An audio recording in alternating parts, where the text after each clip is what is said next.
வணக்கம். சமூகத்தின் இன்றைய பிரதான செய்திகளுடன் இணைந்து கொள்ளும் நான் இராசரத்தினம் மதுசன். விரிவான செய்திகளுக்குள் செல்வதற்கு முன்னர் முதலில் தலைப்புச் செய்திகள். அமெரிக்காவின் வெறியால் புதிய சிக்கல். ட்ரம்பிற்கு கடிதம் அனுப்பிய ஜனாதிபதி அனுர. கட்டுநாயக்கவில் துப்பாக்கிச்சூடு. படுகாயமடைந்தவர் சிகிச்சை பலனின்றி உயிரிழப்பு. வல்வெட்டி மண்ணிலிருந்து தேசிய மக்கள் சக்தியை விரட்டுவோம். சிவாஜிலிங்கம் அறைகூவல். பண்டிகை காலத்தில் சடதியாக அதிகரிக்கும் கோழி இறைச்சி மற்றும் முட்டை விலைகள். புத்தாண்டுக்கு பின்னர் உயர்தர பரீட்சை பெறுபவர்கள். வெளியான அறிவிப்பு. கண்டியில் 41 பாடசாலைகளுக்கு விசேட விடுமுறை. இந்தியாவில் மோடி கலந்து கொள்ளும் மாநாட்டில் பங்கேற்ற நாமல். கோசர ஜெயவீரவுக்கு பதிலாக நாடாளுமன்றம் வருகிறார் சமந்த ரணசிங்க. புத்தாண்டை முன்னிட்டு 10 சிறப்பு ரயில்கள் சேவையில். நட்டத்தில் இயங்கும் 55 டிப்போக்கள்.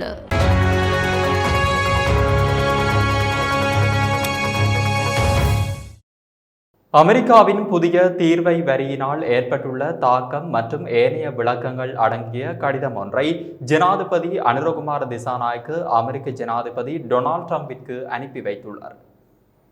பொருளாதார அபிவிருத்தி பிரதியமைச்சர் அனில் ஜாயிந்த் நாடாளுமன்றத்தில் இதனை தெரிவித்தார். புதிய வரி திருத்தத்தினால் எழுந்துள்ள சிக்கல்களை தீர்க்கக்கூடிய வழிமுறைகள், அரசாங்கம் என்ற அடிப்படையில் எடுக்கக்கூடிய நடவடிக்கைகள் போன்றன இந்த கடிதத்தில் உள்ளடக்கப்பட்டுள்ளன. அத்துடன் இந்த வரியை குறைத்துக் கொள்வதற்கான பேச்சுவார்த்தைக்கு ஒத்துழைப்பு வழங்குமாறும் ஜனாதிபதி அனுரகுமார திசாநாயக்க அமெரிக்க ஜனாதிபதியிடம் இந்த கடிதம் ஊடாக கோரிக்கை விடுத்துள்ளார். குறித்த கடிதம் தங்களுக்கு கிடைக்கப்பெற்றிருப்பதாக அமெரிக்காவின் வெள்ளை மாளிகை உறுதிப்படுத்தியிருப்பதாகவும் பிரதியமைச்சர் குறிப்பிட்டுள்ளார். கட்டுநாயக்க சீதுவ 18வது மைல் கம்பம் பகுதியில் இடம்பெற்ற துப்பாக்கிச் சூட்டில் படுகாயமடைந்து வைத்தியசாலையில் அனுமதிக்கப்பட்டவர் சிகிச்சை பலனின்றி உயிரிழந்துள்ளதாக போலீசார் தெரிவித்தனர். இந்த துப்பாக்கிச் சூட்டு சம்பவம் இன்று செவ்வாய்க்கிழமை இடம்பெற்றுள்ளது. துப்பாக்கிச் சூட்டில் படுகாயம் அடைந்தவர் நீர்கொழும்பு வைத்தியசாலையில் அனுமதிக்கப்பட்டதன் பின்னர் சிகிச்சை பலனின்றி உயிரிழந்துள்ளதாக போலீசார் தெரிவித்தனர். 51 வயதுடைய தொழிலதிபர் ஒருவரை உயிரிழந்துள்ளதாக போலீசார் மேலும் தெரிவித்தனர். இது தொடர்பான மேலதிக விசாரணைகளை சீதுவை போலீசார் மேற்கொண்டு வருகின்றனர். தேசிய மக்கள் சக்தியை தமிழர் பகுதிகளில் விரட்டுவதற்கு உள்ளூராட்சி மன்ற தேர்தலை தமிழ் மக்கள் பயன்படுத்த வேண்டும் என முன்னாள் நாடாளுமன்ற உறுப்பினர் MK சிவாஜிலிங்கம் வேண்டுகோள் விடுத்துள்ளார்.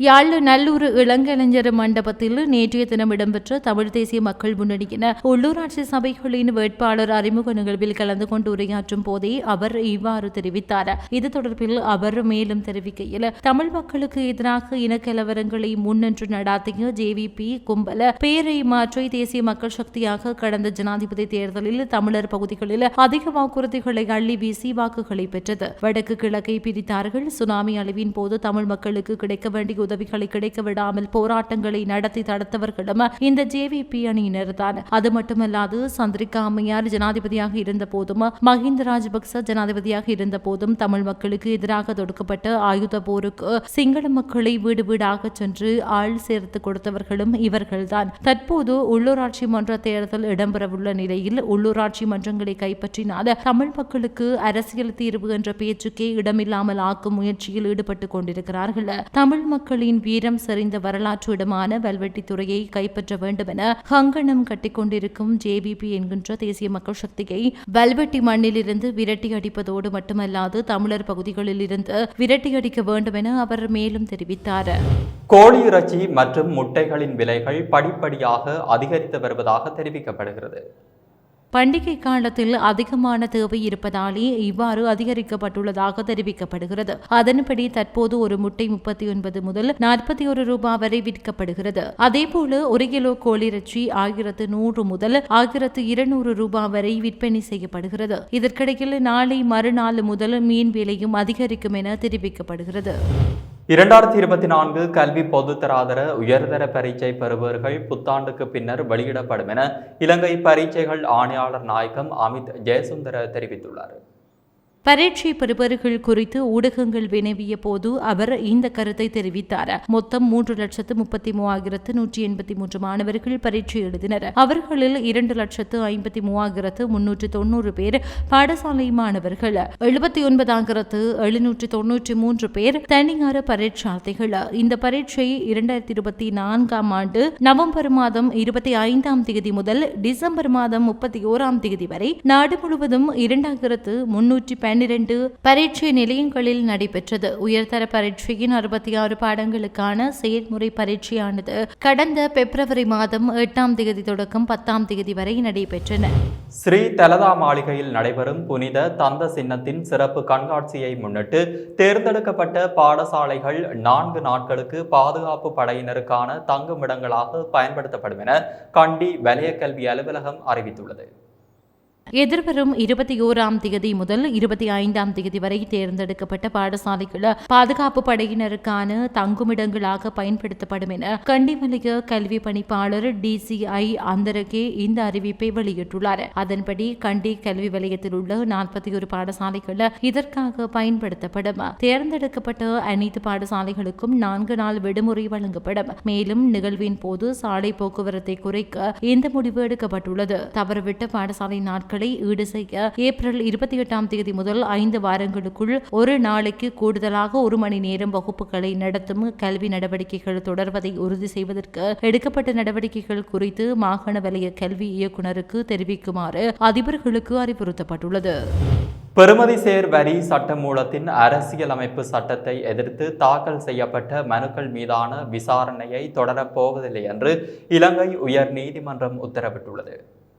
ஏனெனில் மனுதாரர்கள் வழக்கை தொடர வேண்டாம் என தேர்வு செய்துள்ள நிலையில் இந்த அறிவிப்பு வந்துள்ளது. ஒரு மனுதாரர் விசாரணைக்கு முன்னதாகவே தங்கள் மனுவை மீள பெற்றிருந்தார். அதே நேரத்தில் 2வது மனுதாரர் முன்மொழியப்பட்ட திருத்தங்கள் சட்டமூலத்தின் குழு நிலையில் சமர்ப்பிக்கப்பட உள்ளதாக நீதிமன்றத்திற்கு தெரிவிக்கப்பட்ட பின்னர் மனுவை மீளப்பெற தேர்ந்தெடுத்திருந்தார். நாடாளுமன்ற உறுப்பினர் சாமர சம்பத் தசநாயக்கவை பிணையில் செல்ல கொழும்பு நீதவான் நீதிமன்றம் அனுமதித்துள்ளது. மோசடி நடவடிக்கையில் ஈடுபட்டதாக தெரிவித்து கைது செய்யப்பட்டு விளக்கமறியலில் வைக்கப்பட்டிருந்த நிலையில் இன்றைய தினம் அவருக்கு பிணையில் செல்ல அனுமதி வழங்கப்பட்டுள்ளது. 2016 ஆண்டு ஊவா மாகாண சபையின் முதலமைச்சராக இருந்தபோது நடைபெற்ற மோசடி தொடர்பான வழக்கு இன்று கொழும்பு தலைமை நீதவான் தனுஜா லக்மாலி முன்னிலையில் விசாரணைக்கு எடுத்துக் கொள்ளப்பட்டது. இந்த நிலையில் லஞ்ச ஒழிப்பு ஆணைக்குழு மற்றும் பிரதிவாதிகள் தரப்பு வழக்கறிஞர்கள் முன்வைத்த வாதங்களை பரிசீலித்த நீதவான் பிணையில் செல்ல அனுமதித்ததோடு சந்தேக நபர் வெளிநாடு செல்வதை தடை செய்யும் உத்தரவையும் பிறப்பித்துள்ளார். இந்தியாவிற்கும் இலங்கைக்கும் இடையிலான வர்த்தகம், பாதுகாப்பு மற்றும் ராஜதந்திர உறவுகளை வலுப்படுத்துவதை நோக்கமாக கொண்டு புதுடில்லியில் நடைபெறும் ரைசிங் பாரத் உச்சி மாநாடு 2025 இன்று பொதுஜன முன்னணி நாடாளுமன்ற உறுப்பினர் நாமல் ராஜபக்ஷ பங்கேற்றார்.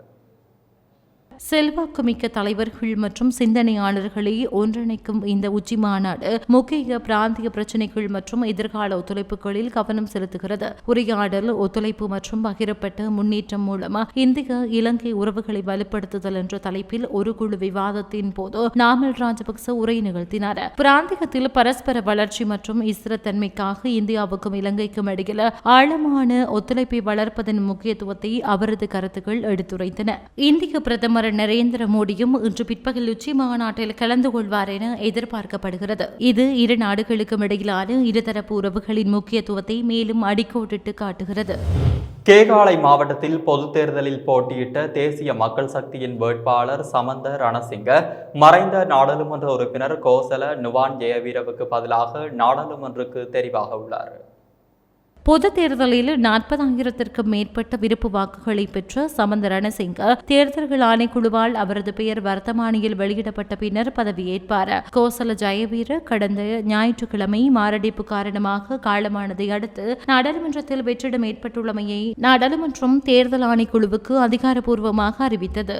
இந்த நிலையில் தேசிய மக்கள் சக்தியின் கேகாலை மாவட்ட பாராளுமன்ற உறுப்பினர் கோசல நுவான் ஜெயவீரவின் மறைவுக்கு இரங்கல் தெரிவித்து ஜனாதிபதி அனுரகுமார தனது பேஸ்புக்கில் பதிவொன்றை வெளியிட்டுள்ளார். குறித்த பதிவில், பயணம் இப்போதுதான் தொடங்கியுள்ளது. உங்களை இழந்தது மிகப்பெரிய இழப்பு. நீங்கள் விரும்பியபடி நாட்டை கட்டியெழுப்ப நாங்கள் உறுதி பூண்டுள்ளோம். சகோதரர் கோசலா, உங்களுக்கு புரட்சிகரமான வணக்கம் என அந்த குறிப்பில் கூறப்பட்டுள்ளது.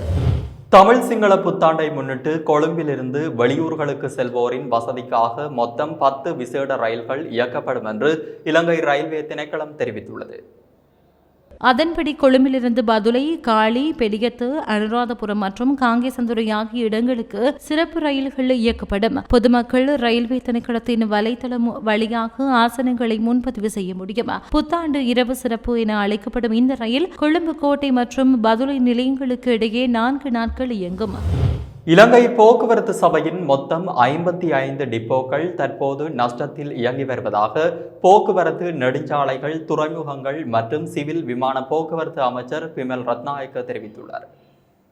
இன்று நாடாளுமன்றத்தில் உரையாற்றிய அமைச்சர் 54 இலங்கை போக்குவரத்து சபை டிப்போக்கள் மட்டுமே லாபம் ஈட்டுவதாகவும் குறிப்பிட்டார். நஷ்டத்தில் இயங்கும் 55 டிப்போக்களுக்கு பல புதிய நடவடிக்கைகள் அறிமுகப்படுத்தப்பட்டுள்ளதாக அமைச்சர் இதன்போது விளக்கினார். இலங்கை போக்குவரத்து சபையில் 7137 பேருந்துகள் உள்ளன. ஆனால் அவற்றில் 5182 மட்டுமே தற்போது செயற்பாட்டில் உள்ளன என அமைச்சர் மேலும் கூறினார். அதன்படி இலங்கை போக்குவரத்து சபைக்கு சொந்தமான 1955 பேருந்துகள் தற்போது சேவையில் இல்லை. இலங்கை போக்குவரத்து சபையில் தற்போது மொத்தம் 25,384 பேர் பணிபுரிவதாகவும் அவர் குறிப்பிட்டார்.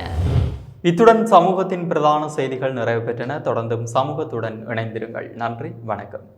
இது போன்ற செய்திகளை தெரிந்து கொள்ள சமூகம் நியூஸ் சேனலை சப்ஸ்கிரைப் செய்து அருகில் உள்ள பெல் பட்டனை கிளிக் செய்யுங்கள். மேலும் இது போன்ற செய்திகளை உடனுக்குடன் தெரிந்து கொள்ள சமூகமீடியா.com என்ற இணையதளத்தின் வாயிலாகவும் எங்களுடன் இணைந்திருங்கள்.